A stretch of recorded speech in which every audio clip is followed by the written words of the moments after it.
குருப்பியோ நமக. என் பெயர் ஆதனஸ்ரீ. நான் 8ஆம் வகுப்பு ஆ பிரிவில் படிக்கும் மாணவி. இன்று பாலகங்காதர திலகரை பற்றி சிற்றுரையாற்ற வந்துள்ளேன். தன்னாட்சி எனது பிறப்புரிமை, அதை நான் அடைவேன் என்ற முழக்கத்தை கூறியவர் பாலகங்காதர திலகர். பாலகங்காதர திலகர் ஒரு இந்திய தேசியவாதியும் சமூக சீர்திருத்தவாதியும் விடுதலை போராட்ட வீரரும் ஆவார். இந்தியாவுக்கு முதலில் தன்னாட்சி கோரியவர்களுள் திலகரும் ஒருவர்.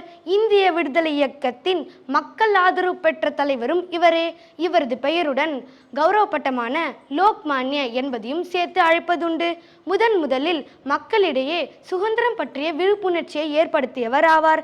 அவருக்கு மக்களிடையே மிகுந்த செல்வாக்கு இருந்தது.